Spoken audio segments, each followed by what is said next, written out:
Alright, so in this video we will be looking at more War Thunder myths to debunk. And to start off, we have the BMP-1. And why the BMP-1, you might ask? Well, it's pretty simple. You see that little missile on its cannon? Well, apparently you can hit yourself with it. Okay, so to make this work, you just need to fire the missile, obviously, and make it loop around. So the nice thing about this missile in particular is that, well, first of all, it's keyboard guided, so it's easier to control in such ways, like to make it turn back on yourself. And also, that it is very slow, as you can see. Okay, it's actually pretty hard to make it hit yourself, as you can see. Yeah, let's try this again. Oh!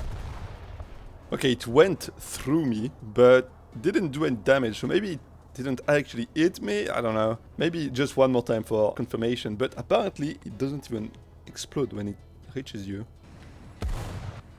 No! Oh my god. Damn it! Oh, damn it. Well, I think this is pretty conclusive. It does not damage you at all, even if it explodes near you, so you are actually immune to your own tomfoolery. Alright, next on the list is top speed, War Thunder top speed. Is there an actual limit to the speed we can achieve in game? So as you can see, to test this out, I have a MiG-29 with slightly more engine power. Let's remove this. Oh my god. Let's remove this fuel tank to go faster. Okay, let's gain some altitude. Okay, let's see what kind of top speed we can achieve. So as you can see, we actually hit a limit and it reset back to 0 km per hour. And apparently the limit is 6150 km per hour. Seems to depend a little bit on Mach number and actual speed, like true airspeed. So I don't really know which one of the two it follows. Maybe it's actually true airspeed, which would make more sense. And if you try to reach it at lower altitudes, you can go fairly fast, but sooner or later, yeah, you reach what I call the shakes, and your airplane just yaw back and forth, and you don't gain any more speed. Looks pretty goofy for the pilot. But yeah, top speed 6150 km per hour. It seems like a pretty random number, but I assume they chose it because otherwise the game engine breaks. I would assume, because it doesn't really make sense on the surface. Now, what we could actually test while we are there is, do missiles have the same limit?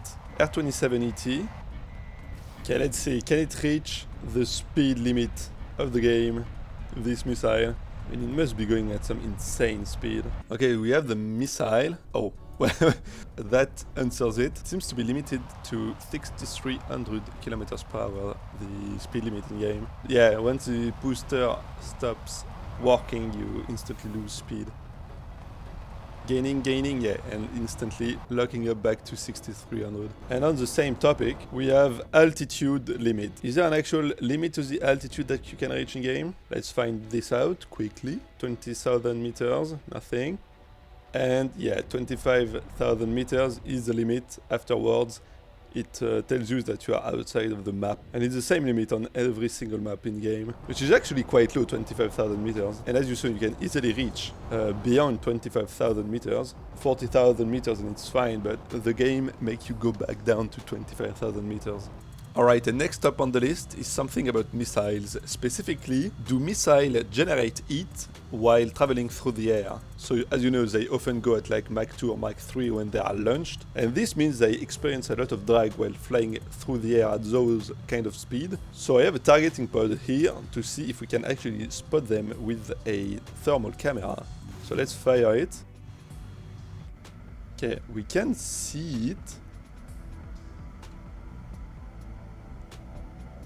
Well, it's very faint. I mean, I don't think I can even see it from the drag alone. Yeah, definitely very faint if we can see it with the thermal camera. It is very faint on the thermal camera, but I have something else to test this out, which is the R-27ET. Excellent seeker on that thing. It can detect very low heat targets, so might be able to lock onto the R-77 just from the drag it generates. So let's see. Firing the R-77, turning off the radar. R-27ET, no issue locking on, even when the booster is off. Locks on fairly easily. Still locking on, and since it is the R-27E, it will have no issue catching up to the slower R77. So as you can see, it actually works. We can try this again, just for confirmation. Waiting for the booster to run out, firing the missile. Yeah, it has no issue locking onto the R77. Even though the R77 is not a very fast missile, the Dash 1 is very fast, but the normal R77 is pretty slow. And as you can see, it is conclusive. You can lock onto other people's missiles while they are traveling through the air, which is actually something that is used in real life. Some missile defense systems actually use air-guided missiles and fire them at other missiles and just lock onto them with the drag and heat they generate. Alright, and next up on the list is bombs, specifically piercing bomb. They have been in the game for a little while now, and to test this out we have the R2Y2.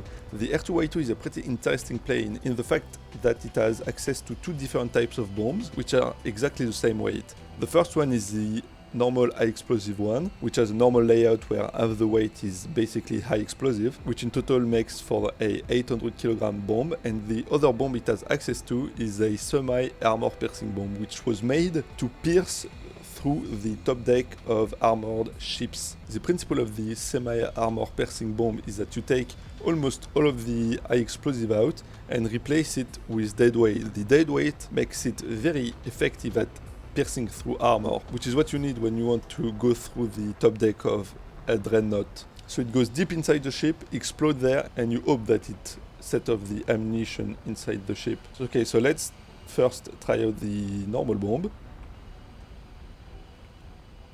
Pretty good damage. Took out the engines, the cannons, so pretty good for a bomb that is not designed to take out ships basically. Now let's try with the armor piercing one. Okay, I've decided to switch to arcade battles to make it a lot easier for myself. Okay, there we go. Should be a lot better. It does not go deep enough to actually hit the ammunition. So yeah, dreadnoughts actually made the decision to put the ammunition as deep as possible to avoid getting hit by such bombs, which, as you can see, paid off very well. So it works, but it's not that great. Alright, next thing I want to debunk is, do you lose some top speed if you lose your cockpit? Basically, if you lose your cockpit or if you leave it open, does it create some drag and slows you down? So let's check this out. First, we need to write down the normal top speed. Alright, so the top speed is 1200 kilometers per hour, just about 1199. Let's open the cockpit and see how it goes. Okay, let's open it and accelerate. Yeah, close the cockpit, you bet. That thing is about to go away. Man, the F-16 kinda looks nice though. It's like a balcony for the pilot. Okay, let's see. Oh, it seems to be slower. Yeah, it definitely does affect the flight model. You are actually slower, so if you break your cockpit, you should land and repair it. Quite a bit slower, but a lot cooler. And great views. I bet some pilots actually break their canopy on purpose to get a better view out of the cockpit.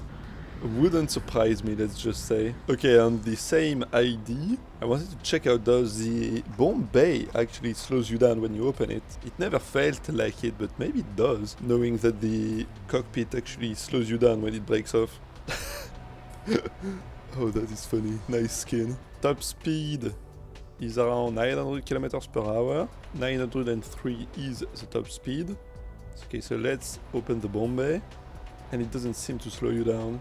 Honestly, I would assume that it would, considering how much it changes the airframe look, you know. Aerodynamically, I would assume it would make the airplane a lot less slick through the air, but in War Thunder doesn't slow you down at all, which makes it a bit more convenient. Well, I hope you guys enjoyed the video. If you did, like and subscribe, it would mean a lot to me, and see you guys around.